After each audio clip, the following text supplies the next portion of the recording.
Good afternoon from Israel, from Galilee. In fact, behind me, right here, is the Valley of Armageddon. This is where I live. I live right by the Valley of Armageddon.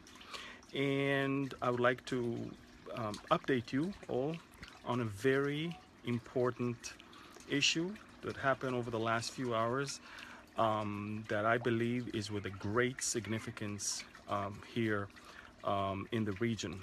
And again, I think it's very symbolic to report on those type of things with the Valley of Armageddon right behind me.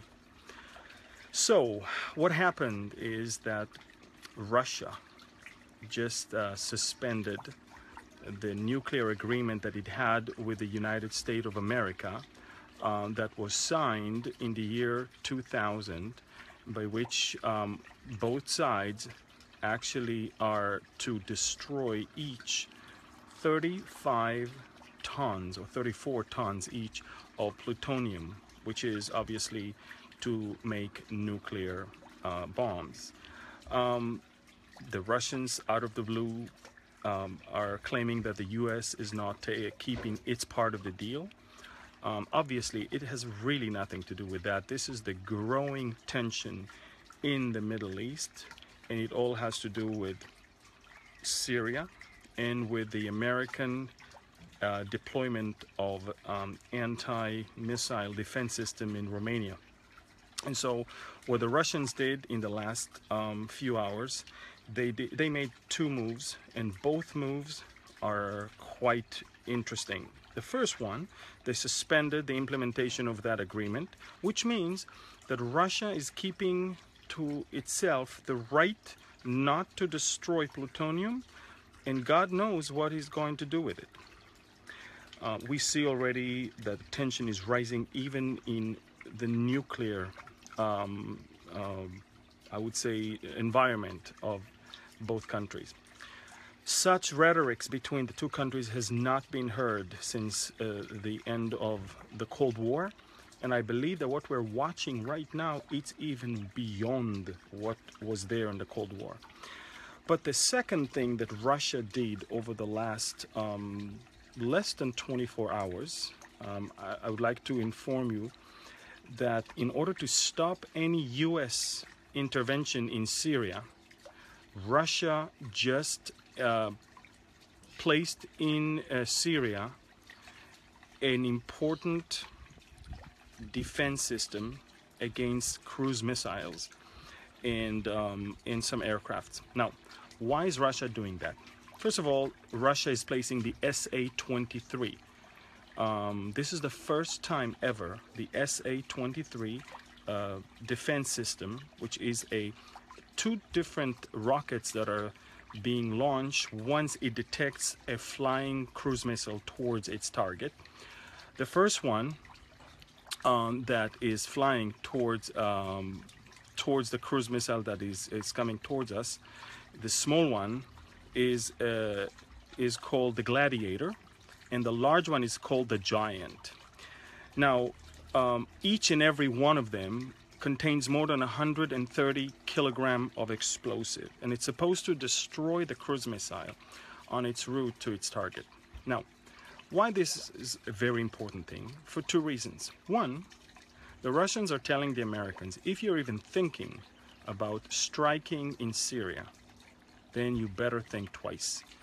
The only option of America to strike in Syria right now, the only one, is the option of sending cruise missiles from the Mediterranean using the 6th Fleet of the U.S. Navy.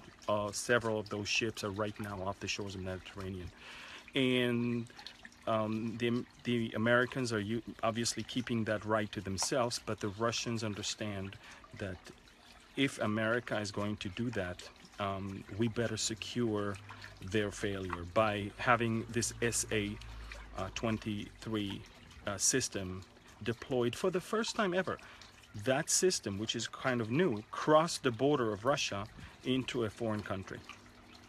So we have that, and we also have the Russian threat to America that if they will intervene or do anything in the Middle East, in particular in Syria, it will be an earthquake. And I repeat that, it will be an earthquake. Now, apart from the fact that we are watching increasing number of earthquakes and dangers of earthquakes in America and other parts of the world, Russia is not talking about a real earthquake. Russia is talking about a potential military confrontation between America and Russia. Make no mistake, the Russians in the next few days are having a drill. Millions of Russians are going to go down to bomb shelters and assimilate an attack on Russia.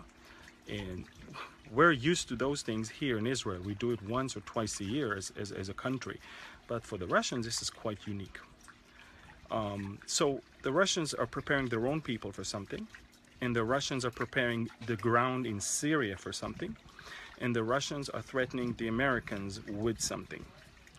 Now, it's important because once that type of system is deployed right there in Syria, it's not only going to prevent U.S. cruise missiles from flying all the way into their targets, but it's also going to somehow hinder the Israeli efforts to target Syrian storage of weapons that are being smuggled all the way to Hezbollah. Ladies and gentlemen, the Russians are making in the last 24 hours a move that is even worse than their own physical entrance into Syria. They are bringing into Syria what we call a game-changing weapon right now. It is actually going to deter Israel from being able to move in Syria. It is going to stop the Americans from even thinking about sending any cruise missiles.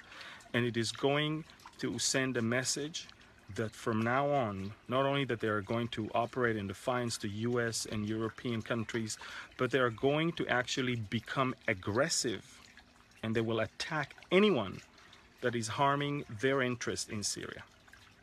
This is a huge thing. The Russians are preparing themselves, they're preparing the ground, they're preparing the world, they're preparing America, they're preparing the UN, and they're also preparing the Europeans, that they're about to do something.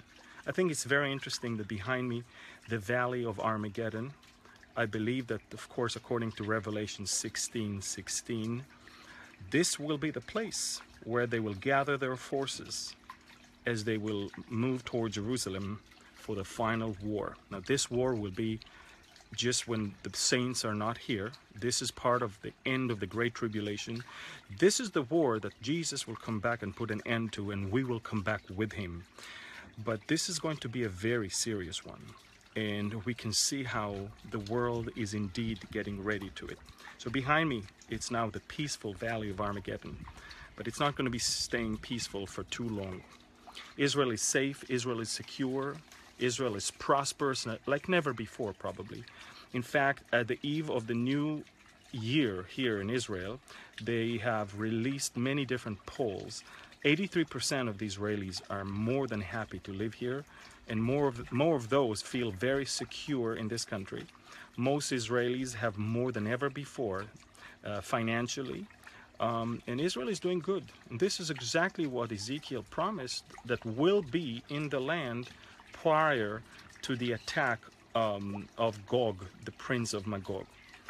I said before, I believe Putin is indeed Gog, the prince of Magog. I believe it's going to come from Russia. I believe the Russians are dictating what's going on in the Middle East. They are calling the shots right now. They are making the threats. They are not only threatening, but they are moving weapons and doing interesting things here. Keep your eyes high above, because our redemption indeed is drawing near. Again, behind me is the Valley of Armageddon. I live right by here. I'm not planning on being here for the tribulation. I'm not even planning on being here for that battle. Maybe I'll rent my porch right here for the CNN to cover it. I'm not sure. Maybe we can make some money on them. But one thing is for sure, I know that for us the believers, that which is going on right now is a great source of encouragement. For the non-believers, I believe, as I said before, Bible prophecy is not to scare, but it's to prepare. But if you're not prepared, you better be scared. Very bad things are at the horizon. So tribulations are at the horizons, as I promised, or as I reported before. But the last 24 hours, one more giant step was made by the Russians. And do not ever neglect that, because they are calling the shots right now here in this area. I would like to bless you again with the Shana Tova, Happy New Year, on behalf of my family. And to also pray that tomorrow, as I travel to the US for several conferences and then to Italy, I hope that you will join me in prayer that this is going to be a successful journey, a ministry tour, and many souls will be saved. Our aim at Behold Israel Ministry is not really to just report news. You can watch news, you can read. There's tons of websites. Unfortunately, most of them are not accurate.